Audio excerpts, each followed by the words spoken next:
This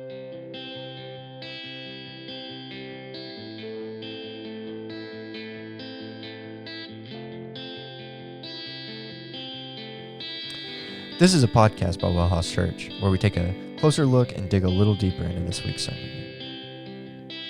What's going on, Bible nerds? We're talking about Acts chapter 20 today, so let's take a closer look. Yeah, we're not actually looking at a lot of it today. Chapter 20 kind of leads up to this big speech that Paul gives in Ephesus, and a lot of it leading up to it is like some logistical conversations about the way in which Paul's moving around the world.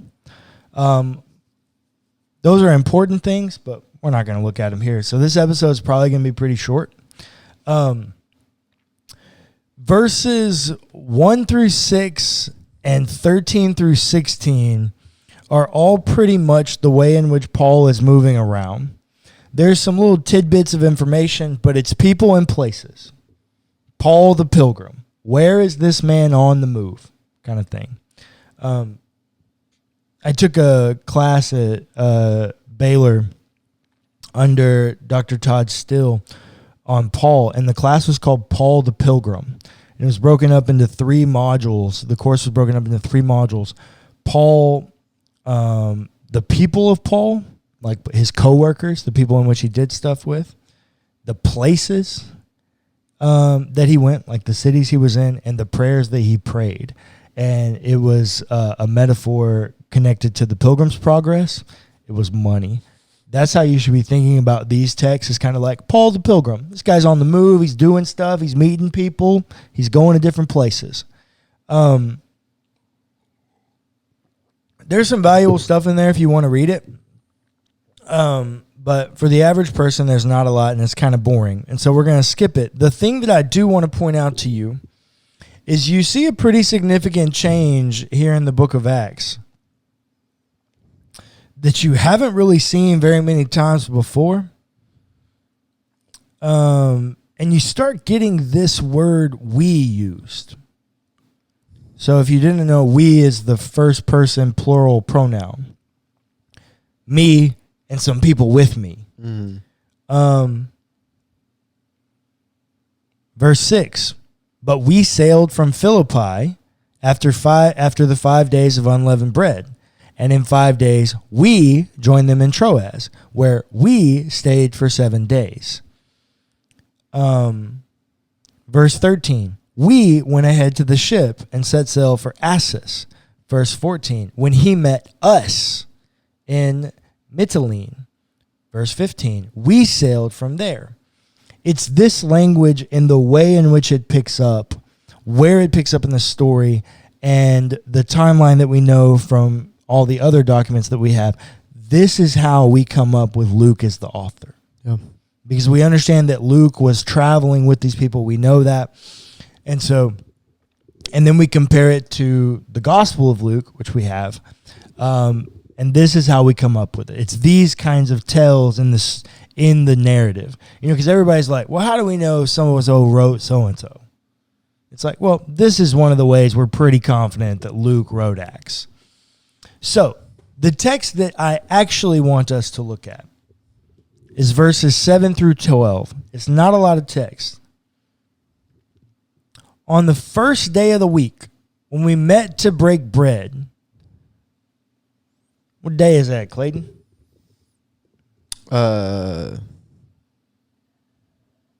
Saturday? Right? No, Saturday's Sabbath, so no. So what day of the week is Sabbath? Saturday. No, yeah, but what day, what number? It would be the 7th day in Correct. the Jewish calendar. Correct. So what does that make? Day 1, Sunday. The day enough. they meet to break bread. Day at church. Day at church. They doing church in a house. WellHouse Church. You about to get some preacher jokes. Here we go. Lord Jesus, help us. On the first day of the week, when we met to break bread, Paul was holding a discussion with them. Since he intended to leave the next day, he continued speaking until midnight. Midnight. He talked for a long time. They doing church. Paul's a preacher. We do church. I'm a preacher. They do it in the house. We doing it in the house. Watch this story, Clayton Ware. There were many lamps in the room upstairs where we were meeting.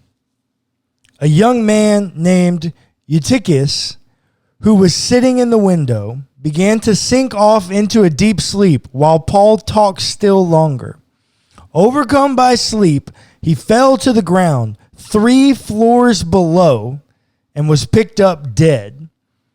But Paul went down and, bending over him, took him in his arms and said, "Do not be alarmed, for his life is in him."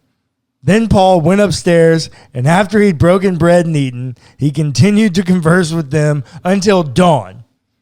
Then he left. Meanwhile, all this time, Paul doing his stuff, meanwhile, they had taken the boy away alive and were not a little comforted. This is a fantastic story. WellHouse Church, I'm just saying, be glad that I don't preach, but for 8 to 12 minutes, people be dying. And Paul just raising them back to life strictly because he doesn't want the distraction of not being able to go talk some more. Okay, preacher jokes. Oh my God. All right, here we go. Now let's actually look at the text. Okay, so on the first day of the week, when we met to break bread, Paul's holding a discussion with them. What you got to understand about the ancient world and house churches is that they're very similar to how we do it. There's like some instruction, but it's more so in explaining systems and worldviews. It's connecting theological dots for people. But as it says, it's a discussion. They're having a conversation. These people are not getting preached at. This is exactly why we do church the way we do at WellHouse Church. I did a whole class an independent study that I designed through Baylor, and it was called Parallels Between Postmodern and Patristic Preaching. And the reason I designed the class this way is postmodern is the philosophical era that we're living in now. It's the way in which people make up truth. Patristic is the first 500 years of the church, the way in which the first church did things. Well, we didn't have the first church building. We don't have the first, evidence of a church building, a building dedicated to doing church worship until the 4th century. And uniquely enough, it's in Philippi. So we don't really have that idea. Most of the early church was done in house churches. And because it was that, and because it was always done around this meal and it's communal, it's conversational. And preachers nowadays will talk about conversational preaching. And what they mean by that is being able to read your audience. But this is not any of that. When you picture the ancient world and their experience of church, the first Christians, they're doing church the way we're doing church. The only thing they're not doing is, I'm not meeting you on a screen. Yeah. That's the only difference. Everything else is damn near pretty close, I think, to what the kind of things they were doing. Yeah. We may be doing them in different orders and kind of things like that. But yeah, I think we're pretty close to it. That's what I need you to imagine here is they're having a discussion. He's making up worldviews. He's forming systems. But outside of that, they're just talking. Yeah. And apparently he feels that he has permission to speak long. This is why I say it's joking. Because he intends to leave the next day. Mm-hmm. And so he's like, hey, as long as they're willing to listen to me, I'll keep talking. I'll sleep on the boat tomorrow. Mm-hmm. So he continues to speak until midnight. A young man is sitting in the window. So what does that tell you, Clayton? That he's sitting in a window? Mm-hmm. Not real sure. Place is probably packed. There you go. That's the tell. Nobody's sitting in places that are not 100% safe. Yeah. Unless there's nowhere else to sit. There's nowhere else to be. There's a lot of people here. Paul is a popular man. Like, people value what this man has to say. Mm-hmm. Homeboy falls asleep because Paul, like all preachers, gets boring after a while. This is also why I only preach 8 to 12 minutes. It's my own protection. I don't want to listen to myself talk for 45 minutes. I know you don't want to listen to me talk for 45 minutes. So Paul really likes Paul, I guess. And Paul been talking for a minute. And homeboy falls asleep. And the text says he falls out the window. He falls 3 stories. And as you might imagine, that created a little bit of a ruckus. And so Paul goes down, and in the most Paul swagger fashion, that's what he does. Verse 10. But Paul went down, bending over him, took him in his arms. So I guess he just grabs him of some kind. I kind of imagine something of what, like, you know, if Dwayne The Rock Johnson had to, like, put Kevin Hart in his arms while he's laying on the ground. He just kind of grabs him in some way. Why is that? He's a young man named Eutychus. I mean, okay. Yeah. And that's just, you know, satire.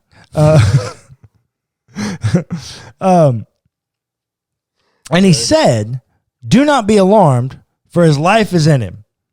Then verse 11. Then Paul went upstairs. So it's like Paul goes down, grabs homeboy.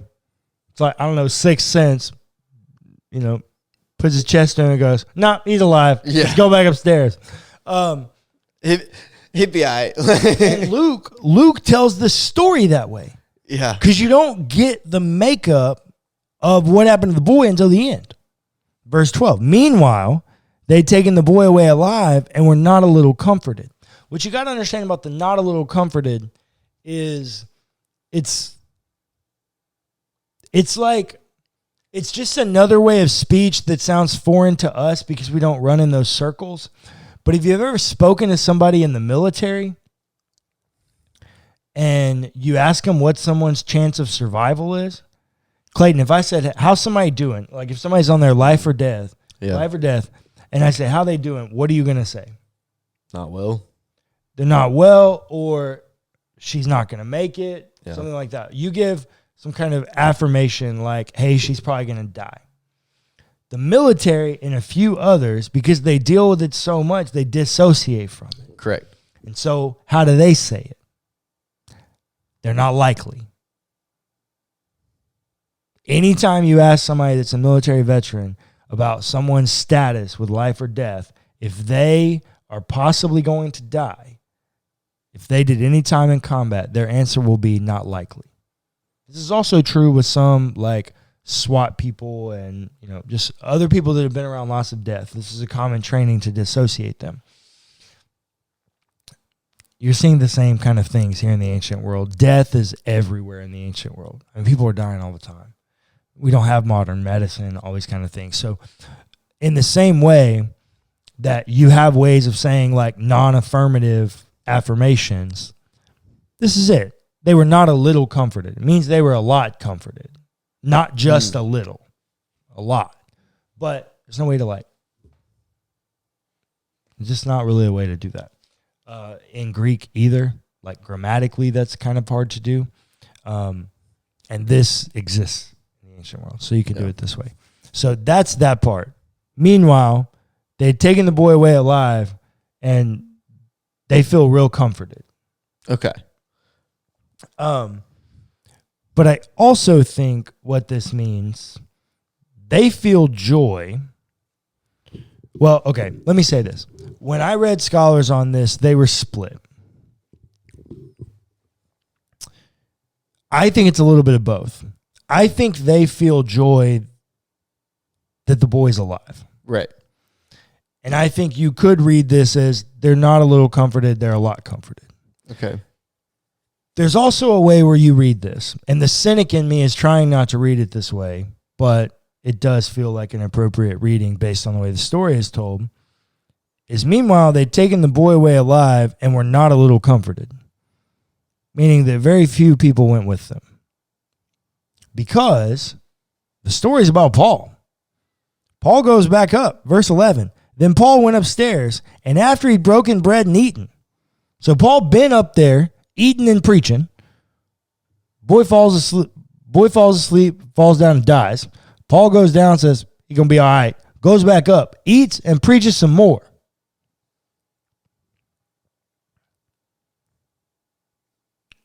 Yeah, so he broke bread and ate, and then he continued to talk to them until dawn, and then he left.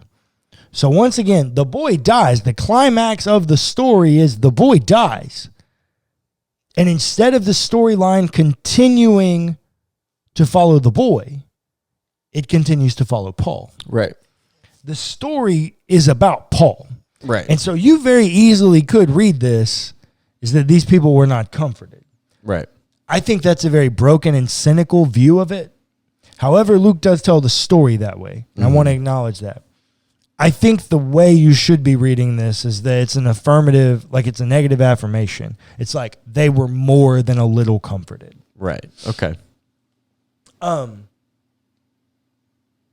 this is a very unique story, not in that Paul's healing people from being dead. Paul's resuscitating people. People are resuscitated oftentimes in the ancient world. There are countless stories of resuscitations. That's not the crazy part here. The crazy part here is that it's become so common to these people that there's power in the life and liberation of Jesus, because that's what we've also seen.